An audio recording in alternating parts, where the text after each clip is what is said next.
Ārā valda skaista balta ziema, bet man gribas iekrāsot to košu. Un mājās ienest oranžu apelsīnu prieku.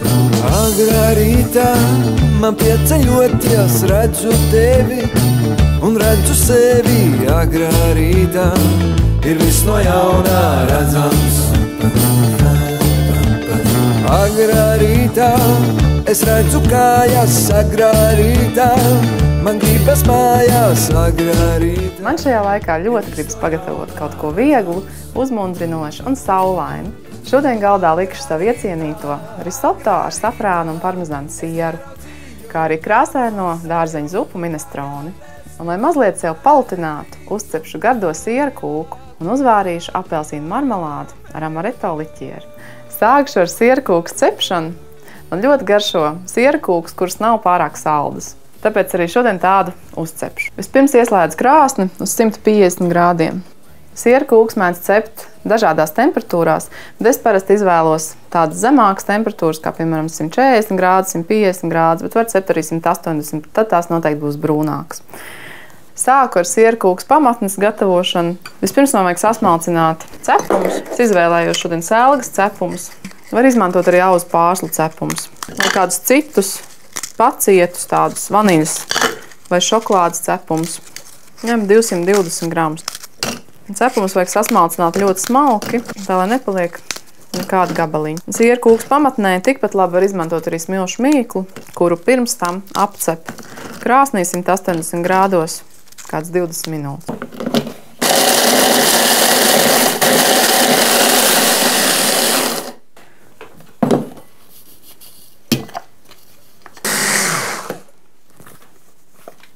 Tad, kad cepumi ir sasmalcināti, lieku klāt mīkstu sviestu, kāds 80 gramus. Sviestam jābūt istabas temperatūrā, lai to var viegli iemīcīt kopā ar cepumiem.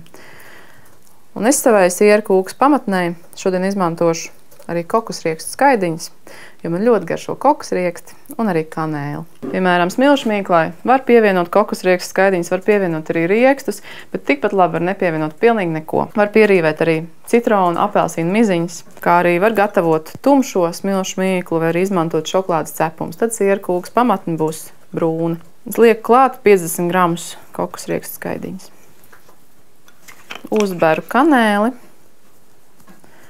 Man kanēls ļoti garšo, pēc es to lieku diezgan daudz. Un tagad šo samīcu viendabīgā masā. Pamatnēm man arī ļoti patīk izmantot auzu pārslas. Tās piemaisot klāt pie cepumiem, kā arī var izmantot sēkliņas, piemēram, sezama sēklas, saulespuķu sēklas. Sviesta daudzumu ir jāskatās tā, lai masa sanāktu tāda daudz maz viendabīga, lai viņi varētu izklāt pa formu. Es pievienoju 80 gramus sviesta, tad izskatās, ka man būs nepieciešams vairāk sviests, tātad likšu kādus 100 gramus. Agrā rītā ir viss no jaunā redzams. Agrā rītā es ieraudzīju. Tagad to vienmērīgi ieklāšu formā. Es pirms to formu ietaukoju nedaudz ar sviestu. Šī ir 20 cm diametra forma, un šeit sanāk kādi 8 skaistas kūkas gabaliņi. Šī pamatnes masa, viņa ir tāda drūpoša, bet tikpat labi to var salikt kopā. Tādai tai arī ir jābūt, jo cepumos jau pašos pa sevi ir sviests, un pievienojot to vēl vairāk, šī masa paliek taukaināka. Tagad šo vienmērīgi ieklāju.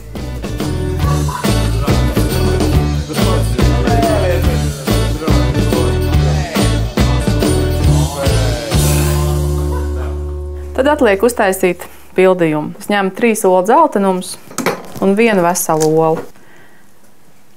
Sieru kūkas galvenā sastāvdaļa pilnīgi noteikti ir Filadelfijas siers. Var arī izmantot maskarpone sieru, bet sieru kūka sanāks kremīgāka un saldāka. Bet es uzskatu, ka sieru kūkām ir jābūt tādas blīvas konsistences. Viņas nedrīkst būt gaisīgas. Tāpēc arī masu nedrīkst ilgi putot. Lieku klāt 80 gramus pūdercukuru. Tagad to viegli sakulšu. Kūti vajag uz maziem apgriezieniem, tā lai olas pārāk nesaputojas.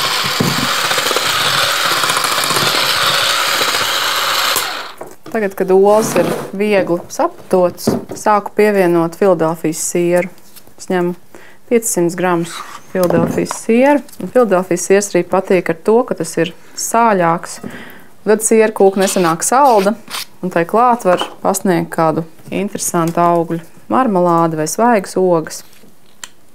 Un tad masai klāt lieku 70 gramus skābu krejumu. Gan Filadelfijas sieru, gan skābo krejumu vajag izvēlēties pēc iespējas treknāku. Esmu cepusi sieru kūkas arī ar Filadelfijas sieru, kurā ir mazāks tauku saturs, bet tad tā nesanāk tik garšīgi. Tagad Filadelfijas sieru uz maziem apgriezieniem ieputoju masā.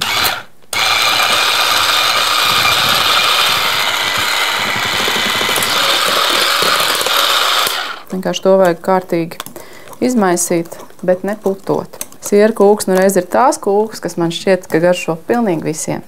Un ar tām nošaut greizi nav iespējams. Pildījumi var būt arī dažādi. Tiem var pievienot šokolādi, var pievienot riekstu, pastas, var likt arī dažādas ogas, gan arī žāvētus augļus. Derēs arī rieksti, tiem, kam ļoti garšo rieksti. Vēl arī tiem, kam garšo karamels, ļoti garšīgi sanāk sasmalcināt brūnās karameles un ielikt tās, piemēram, sieru kūkas vidū. Sākumā sieru kūkas formā klājot kādu pusi no masas, tad sabarot virsū karameles un pēc tam uzliekot otru pusi. Un sieru kūku nosaukumu bieži vien cilvēki viļās tieši šajā nosaukumā, jo domā, ka šī kūka ir varbūt kāda holandas sieru kūka. Bet patiesībā tā ir ļoti garšīga, kremīga un interesanti ar to, ka tā tiešām nav salda, bet tai klāt tiek pasniegtas kādas garšīgas saldas lietas. Es savai sieru kūkas masai nepievienoju miltus. Miltus parasti pievienot tad, ja sieru kūkā izmanto arī vairāk olas tieši veselā veidā, kur ir klāta olu baltuma, un arī, ja gribās, lai sieru kūka sanāk tāda cietāka. Tagad, kad masa ir samaisīta līdz viendabīgai konsistencei, tad pierīvēju nedaudz citronu miziņu un pavisam drusciņu arī citronu sulu. Var pierīvēt arī apelsīnu mizu. Var, protams, nerīvēt neko tiem, kam negaršo citronu vai apelsīnu. Bet šodien man ir tāds apelsīnu, citronu, tāds citrus augļu noskaņojums, tāpēc es visur gribu pielikt citronu vai apelsīnu. Sulu jāspiež turot apakšā plaukstu, tā lai, ja gadījumā ir kāda sēkliņa, lai tā neiebirst masā. Tagad šo samaisu. Sulu es piespiedu aptuveni no trešdaļas citronu un jāliek cepties. Viņa izskatās tik ļoti garšīga, tik kremīga, kur varētu ēst arī neceptā veidā. Es to lieku formā.